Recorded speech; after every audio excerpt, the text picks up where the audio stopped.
Beyond the shadow of a doubt, what's the most entertaining live-action standalone superhero movie you can think of? Chronicle? Darkman? Mystery Men? The Rocketeer? V for Vendetta? Okay, now which is the most notorious one-off superhero flick to get badly bludgeoned at the box office? All but dashing plans for a commercial multimedia franchise before they even started? After denying Sam Raimi the licensing rights to adapt his lifelong dream project, Universal Studios released The Shadow in 1994, based on a character created in 1931 as a radio narrator by American publishers Street and Smith. The film was originally meant to be directed by visionary tech whiz Robert Zemeckis, but helmed by Australian music video director Russell Mulcahy instead, following several mediocre B-movies like Blue Ice and The Real McCoy. The first of many foolhardy mistakes, Universal should have granted Raimi a chance to bring The Shadow to the big screen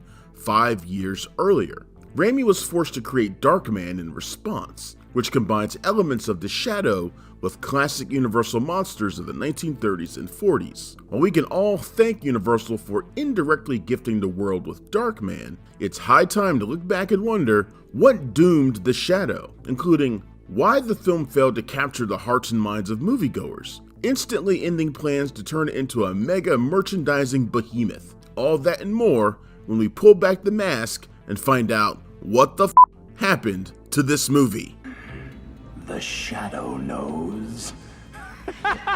The Shadow debuted in the 1930 radio program Detective Our Story and first appeared in print in the 1931 pulp novel The Living Shadow. As a household mainstay, the character grew in popularity and was prominently featured in American comic strips, novels, serials, and other media formats, including the Shadow magazine, published from 1931 to 1949. From 1937 to 1938, the great Orson Welles narrated the Shadow radio program, further catapulting the character into the collective consciousness and increasing the crime fighter's cultural cachet. As for the 1994 big screen adaptation, long-proven film producer Martin Bregman purchased the rights to The Shadow in 1982. While Universal denied Sam Raimi the chance to direct the adaptation, Robert Zemeckis was attached to the project through the 1980s, while he was making such landmark studio hits as the Back to the Future trilogy. Despite denying Raimi the rights, Universal allowed him to write a treatment for Darkman in 1987, a composite superhero bearing the Shadow's guilt-ridden origins, which he went and made for the studio and released in 1990. Describing the Shadow, Bregman stated, quote, "Batman, Spider-Man, they all followed the Shadow. The Shadow really was the prototype. He was the first anti-hero in pop American literature. There's a vestige of evil in him. There's a vestige of danger in him. That's what makes him a lot more interesting than all the other characters that follow," unquote.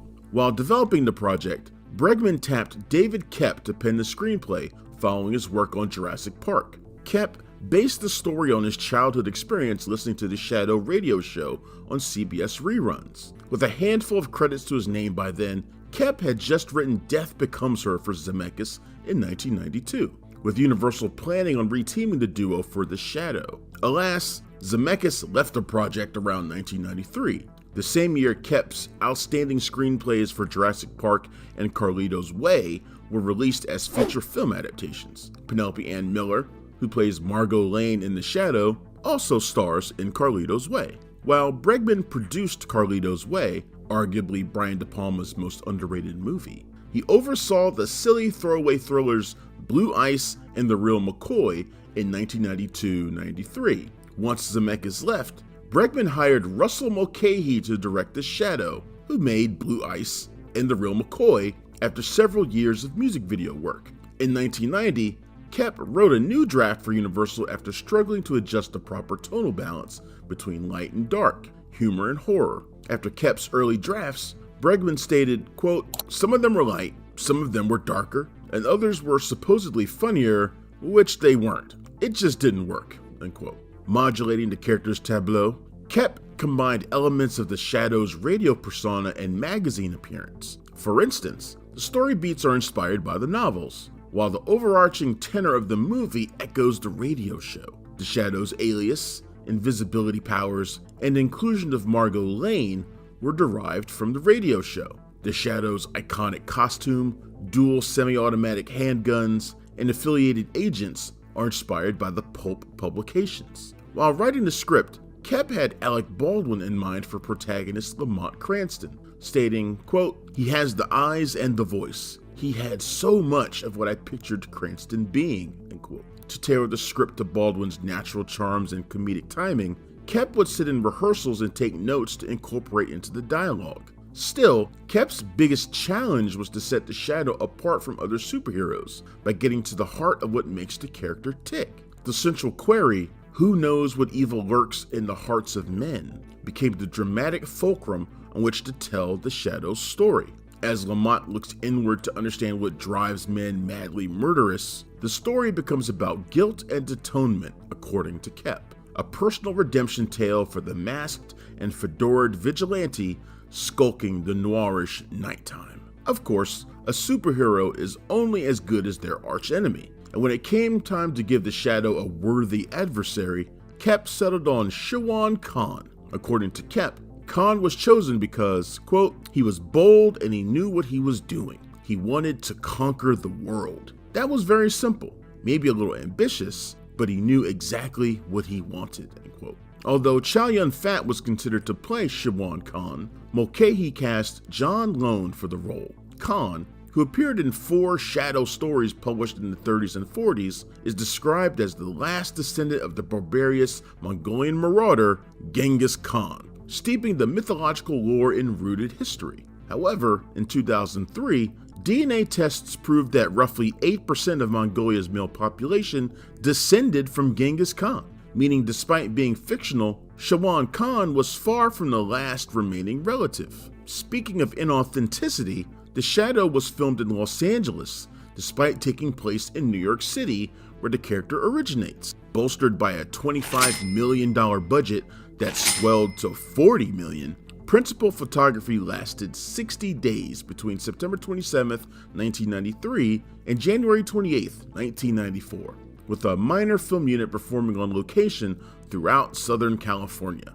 For example, the interiors of the Monolith Hotel were filmed inside the Pantages Theater on Hollywood Boulevard. The Cobalt Club that Lamont frequents in the film was modeled after Harlem's famous Cotton Club and erected on a soundstage, with the Art Deco production design created by Terminator 2's Joseph Nemec and Batman's costume designer Bob Ringwood. One of the coolest aspects of The Shadow is how Mulcahy mixes practical and CGI effects to create a vivid and vibrant visual experience. Mulcahy hired Brian De Palma's longtime cinematographer Stephen H. Burham as director of photography.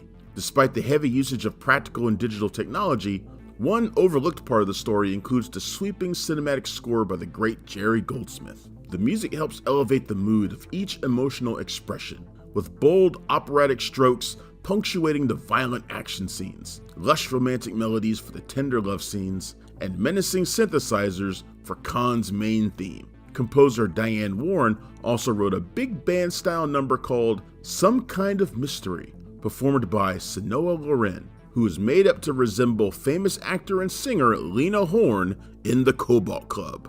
Before addressing The Shadow's ill-fated reception, perhaps one reason for the movie's failure to resonate among the masses is the obscure inside references to the 30s and 40s. Most of the movie's plot points derive from the Shadow radio and magazine stories published decades before. So, unless you grew up with the character and were familiar with the Shadow's crime-fighting asides, most of the references and Easter eggs flew right over your head. For instance, Lamont Cranston's first encounter with Shawan Khan features a sly in-joke about where Cranston purchased his Brooks Brothers tie, which lampoons the radio show's habitual product placement. May I ask where you acquire it? Brooks Brothers, Is that Midtown? 45th and Madison. Before we continue with our video, here's a reminder to click the Store tab on any of our JoBlo channels and browse our collection of the latest and freshest designs in our merch store. Go get you some.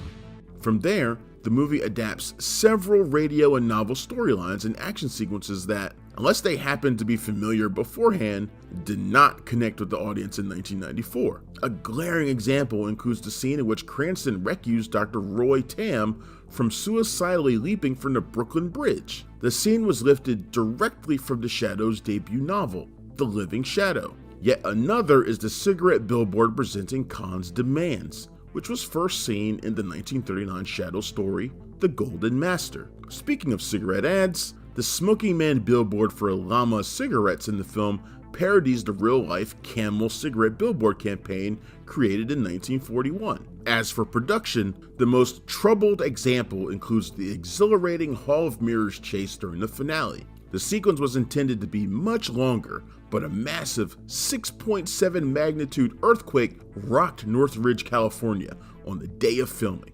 The Hall of Mirrors sequence was adapted from the 1942 Shadow story, The Doom Room. The point is, by faithfully shoehorning small details from the Shadow's 1930s origins, Kep and Mulcahy may have gone too far with the minutia, alienating new generations of fans and appealing only to a built-in fan base from 50, 60 years prior. Between that and a forgettably muddled story, The Shadow couldn't atone for its grand visual splendor and ultimately became a commercial failure for Universal. Released as a summer blockbuster on July 1st, 1994, The Shadow proved to be anything but. The film grossed $48 million worldwide, nowhere near enough to justify the cost of production, much less warrant a franchise-launching sequel. Just as Warner Brothers had done with Batman, Universal planned on turning The Shadow into a merchandise money-making machine, producing ancillary toys, clothing lines, video games, movie sequels, and TV spin-offs. Alas, Disney's The Lion King and New Line's The Mask kept The Shadow shrouded from the masses, grossly outperforming the movie at the domestic and international box office. In 2025, The Shadow holds a dismal 37% Rotten Tomatoes rating and a middling 50 Metascore. Of course, the grand irony for Universal is that Sam Raimi, who lobbied to direct The Shadow, made the superior Darkman for the studio 4 years earlier. Darkman made more money and received better reviews from critics and audiences alike. Had the studio granted Raimi the opportunity to make his dream movie in the first place, perhaps plans for a Shadow franchise would have materialized. However, Raimi attempted to make The Shadow again in 2006 with Batman producer Michael E. Uslan, presumably for Warner Brothers, but the project fizzled. For all his talents, Russell Mulcahy never eclipsed his two first films, Razorback and Highlander, and is now best known for directing the Teen Wolf MTV series. And that brings us back to Sam Raimi. What the hell's a guy got to do to prove to Universal he's the right director to realize The Shadow? 3 successful Spider-Man movies? Check. A worthy Doctor Strange sequel? Yep. A long-running track record of innovative horror stories? Indeed. A lifelong interest in illuminating The Shadow on the silver screen? You bet your balls! While we can all dream about Raimi making a future Shadow movie, Mulcahy's version remains a fairly entertaining diversion despite its poor reception. It may not be the best standalone superhero outing on record, but it's certainly not the worst. The most important lesson to be gleaned is optioning the right material alone isn't good enough for a studio and producer. Picking the proper talent to translate the material with a unique vision will always remain essential. Bregman bet on Mulcahy from their previous working relationship, while Universal never gave Raimi a chance before or after he made Darkman. Until more comes to light, that's what the happened to The Shadow 30 years ago. I'll know.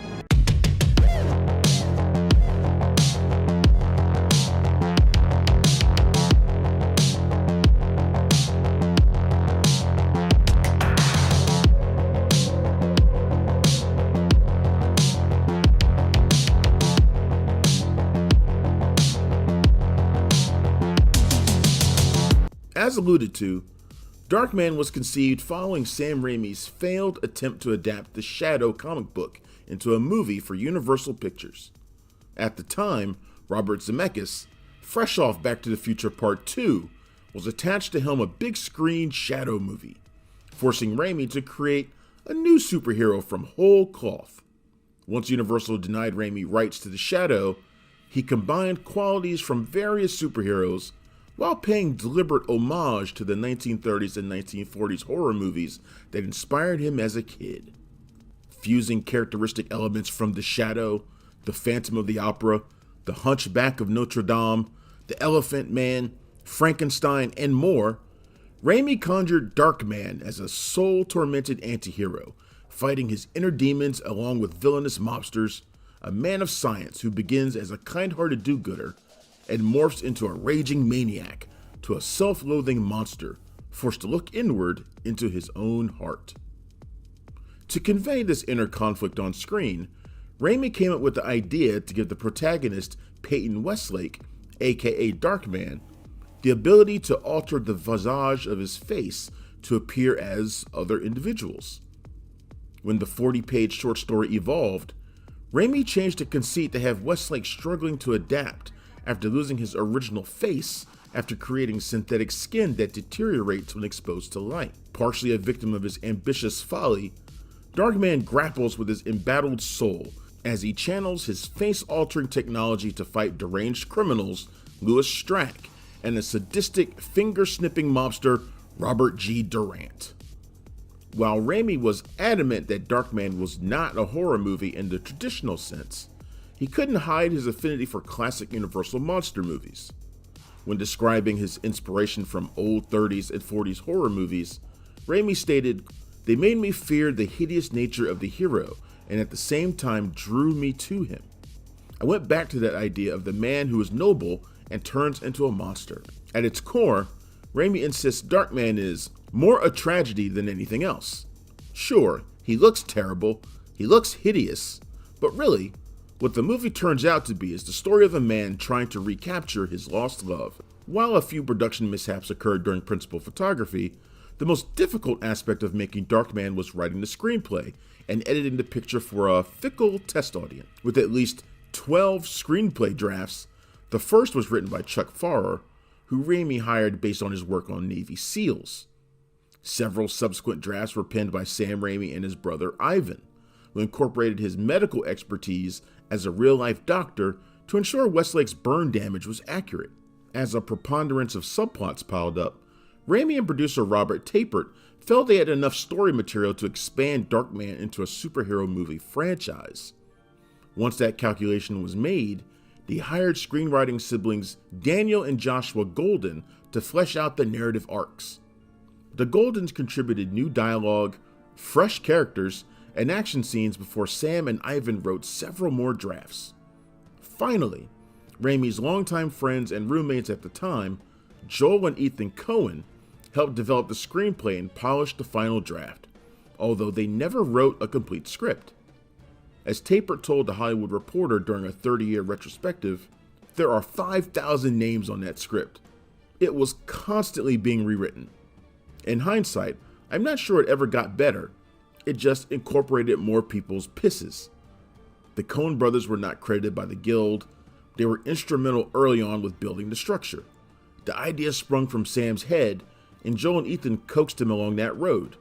Chuck Farrer was the best at the villains. Raimi attributed the grueling screenwriting process to the ambitious nature of Darkman's story evolution, stating, "I decided to explore man's soul. In the beginning, a sympathetic, sincere man. In the middle, a vengeful man committing heinous acts against his enemies. And in the end, a man full of self-hatred for what he's become, who must drift off into the night, into a world apart from everyone he knows and all the things he loves." When it was time to cast Darkman, Raimi envisioned his old pal Bruce Campbell to play the part. However, despite starring in Raimi's 2 Evil Dead movies, Universal did not think Campbell was well known enough and forced Raimi to hire someone else. Gary Oldman and the late great Bill Paxton were considered for the role. However, Raimi settled on the relatively unknown Liam Neeson, who could credibly portray a monster with the soul of a man. Raimi also appreciated Neeson's old Gary Cooper charisma. Legend has it that Bill Paxton told his friend Neeson about the audition after he nearly got the role, and was so mad when Neeson won the part that Paxton didn't speak to him for years. Paxton would star in Raimi's A Simple Plan 8 years later.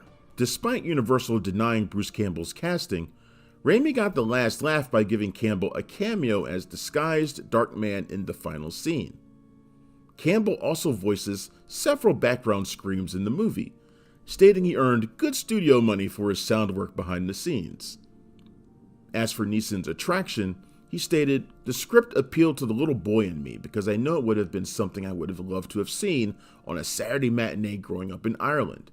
And it was a big, fat, juicy lead in a movie. For Westlake's romantic interest in corporate lawyer Julie Hastings, several big-name actresses were considered. Julia Roberts was Universal's first choice, but she had recently broken up with her boyfriend Liam Neeson in real life. During their audition, Neeson and Roberts became so emotional that Roberts' agent immediately withdrew her name afterward. In 1990, Roberts shot to superstardom with the release of Pretty Woman. Kathy Bates, who won an Oscar for 1990's Misery, was originally cast as the burn victim doctor alongside a masked John Landis, but left before. At Landis' request, Bates was replaced by Jenny Agutter, who starred in his classic horror outing American Werewolf in London. Other actors considered to play Julie Hastings included Kelly Lynch, Bridget Fonda, Demi Moore, Gina Davis, Melanie Griffith, and Virginia Madsen. Frances McDormand was ultimately cast after demonstrating explosive chemistry with Neeson in the auditions. Of course, McDormand was married to Joel Cohen at the time, who famously edited Raimi's feature debut Evil Dead. Raimi, McDormand, and the Coens lived together while making Darkman, which McDormand admitted helped her win the role. Alas, Raimi and McDormand would clash on set during filming. Meanwhile, Bridget Fonda eventually co-starred with Paxton in Raimi's A Simple Plan. As for the horrifying heavy Robert G. Durant, Raimi cast Larry Drake because the actor reminded him of classic Hollywood actor Edward G. Robinson, stating, "He looked so mean, so domineering, yet he had this urban wit about him. I thought, my God, this guy is not only threatening looking, he has a good physical presence. What a perfect adversary for the Darkman." While Drake was primarily known for playing the kind-hearted, mentally impaired Benny on LA Law beforehand, he would go on to play horror villain Dr. Giggles after breaking type in Darkman in his sequel and unaired TV pilot. Meanwhile, Richard Dreyfuss and James Caan declined the role, before Colin Friels was cast as archenemy Louis Strack Jr. With the biggest production budget of Raimi's career, Darkman entered principal photography on April 19, 1989, with $14 million at his back, increased from the greenlit $8 to $12 million budget. The shoot lasted until August 10, 1989, with Tim Burton's industry-shaking superhero hit Batman released in June, while Darkman was being filmed. Of course, both superhero movies are scored by Oingo Boingo's Danny Elfman, who praised Raimi's visual style in the 30th anniversary retrospective. Sam has a wonderful visual style that lends itself easily to music. There was no reason to hold back on this one, adding, "That idea was to create something sad and romantic. That was the fun of Darkman for me, the sad romanticism." Darkman was filmed in Los Angeles, Santa Clarita, California, and Toronto, Canada. Despite Universal allotting Raimi his largest budget, the studio insisted Darkman did not look or feel like his Evil Dead movies. As such, Raimi attempted to hire Barry Sonnenfeld as cinematographer, but Sonnenfeld suggested Bill Pope, who made his feature debut on Darkman before making Army of the Dead and the last two Spider-Man movies with Raimi. Raimi and production designer Randy Sir partially allocated the budget to build a full laboratory where Westlake works. According to Sir, the lab pays homage to another demented doctor, declaring, "If you look at Darkman's lab that he moves into, which is an old warehouse, what was on my mind was Dr. Frankenstein." There were a number of references visually to what we were thinking about in regards to those films. Although Raimi vowed to tone down the whirlwind visual tableau created in the Evil Dead films, his manic and kinetic camera work continued to define his unique directorial style. As Pope noted, "We used the eyeball flyball rig, the Perfilloc dance-o-cam, the Perfilak drunken cam, snap zooms, whip pans, Dutch angles, cameras attached to sticks and blankets, and virtually anything that moved. We always moved the camera. I have a distinct memory of being told by our dolly grip on day 50-something we were doing our first shot in the film where the camera didn't move through space, and it was a 360-degree pan. While the writing and editing processes proved the most difficult, Darkman's shoot had unique challenges. First, the process was incredibly demanding on Neeson, who spent 5 hours daily in the makeup chair every morning before cameras rolled. The process was reduced to 3 hours by the end, but Neeson was so physically exhausted from training for his next role, a bare-knuckle boxer in The Big Man, that he spoke about the challenges. I was also preparing to play a bare-knuckle boxer in a film to be shot in Scotland immediately after completion of Darkman, so I was setting my alarm clock for about 3 a.m. in order to do a workout as preparation, so days were definitely long and for the most part tiring. Neeson worked 18 hours daily in 10-piece makeup applied by the great Tony Gardner, stating the most difficult part about the prosthetics was speaking clearly without spitting out his false teeth. Nowadays, superhero movies are far too often mired in artificial CGI that looks overly animated, completely artificial, and never resemble anything close to the real world. Darkman is the precise opposite, using in-camera practical effects and physical props that give the film a timeless quality while mirroring the zany visual comic book aesthetic. As Sir notes, we had no computer-aided previs or drafting programs to help determine if a shot might work within the confines of a set. The lack of technology did not daunt our amazingly talented art department, which includes art director Phil Daggett and set director Julie Fanton. Another on-set mishap occurred when Colin Friels fell from a 3-story steel beam and busted his femur on impact. Somehow, Friels went to the hospital, had the bone set in place, ingested a bunch of painkillers, and returned to finish the scene on the same day. Respect. More problematic was the contentious creative rapport between Raimi and McDormand during filming. The two did not see eye to eye regarding Julie Hastings, as McDormand's theater background made it difficult to grasp the filmmaking process. Minor dust-ups over whether Julie should wear socks during sex scenes led to counterproductive, time-wasting arguments that saddled photography. However, Raimi claims the disagreements were healthy and born out of making the best movie possible, and by all reports, the two remain friends today. Once Darkman wrapped photography in August 1990, the editing and post-production test screening process became one of the movie's biggest headaches.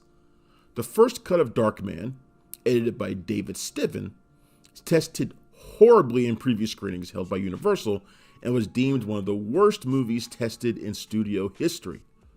The audience laughed in places they were not supposed to and detested the craziest and wildest stuff Raimi put on film. They also hated the downbeat ending that didn't provide a happy conclusion. During the editing, David Stiven suffered a nervous breakdown and up and quit the movie, decrying, "I can't do this," unquote. Blaming Raimi for hiring Stiven, Universal hired editor Bud S. Smith to recut the film and locked Raimi out of the editing room. Smith whittled Stiven's 2-hour cut to an 85-minute runtime, losing many ultra-cool and crucial scenes that completely altered the tone, tenor, temperament, and comic book tableau. According to Tapert, when Universal brought in their own editor, they really did not want Sam in the process.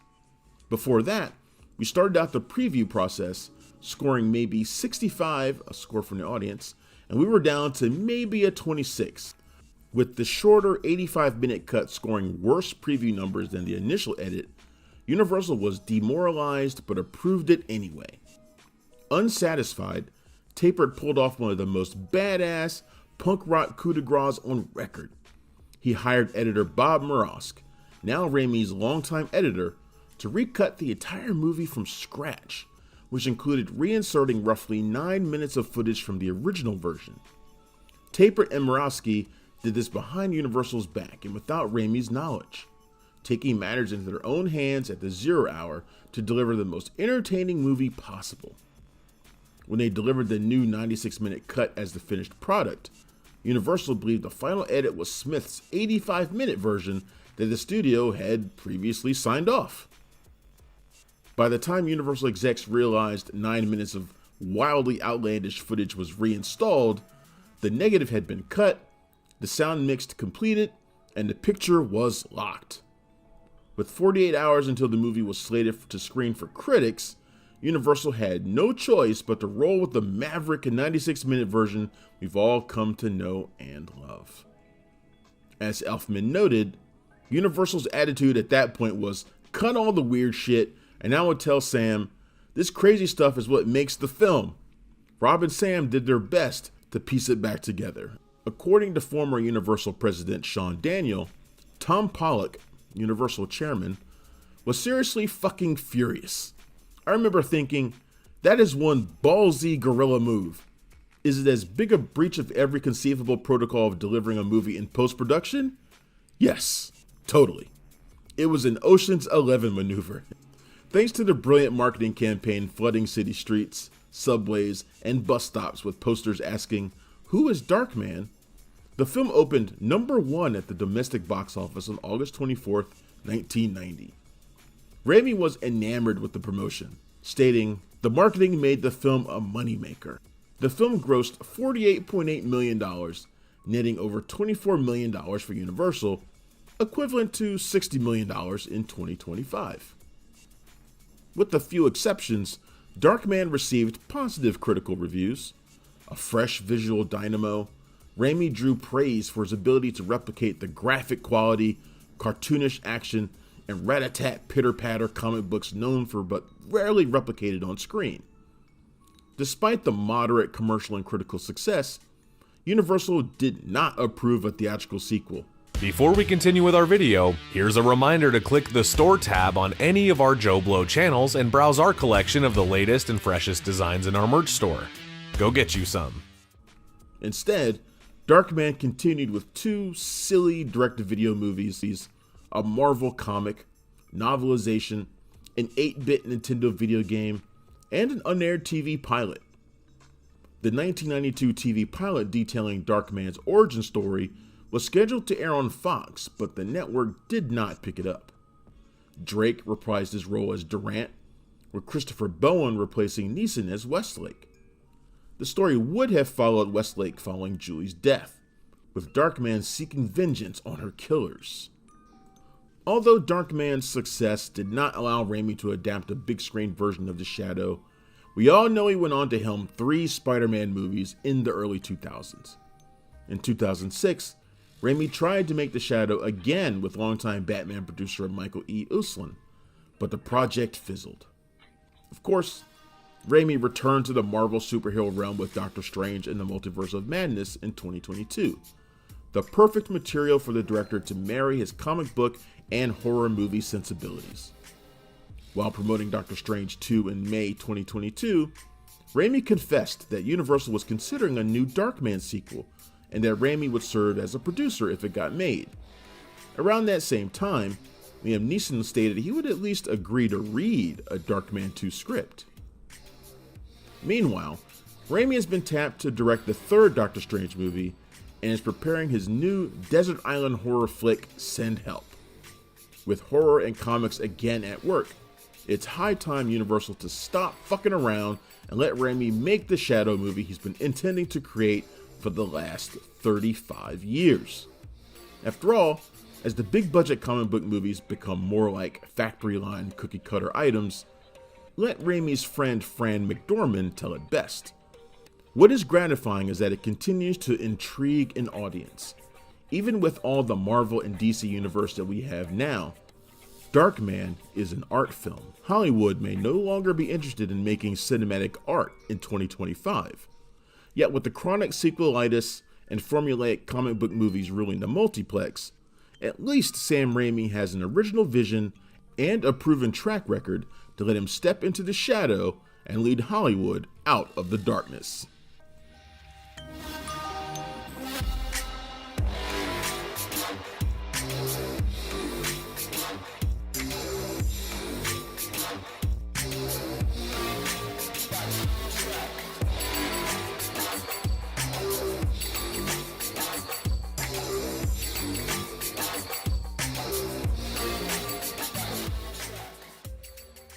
Thank you for clicking on our video, everybody. If you like what you saw here, please make sure you like the video and subscribe and share with your friends who like this sort of content. JoBlo was created by movie fans for movie fans, and we appreciate your support.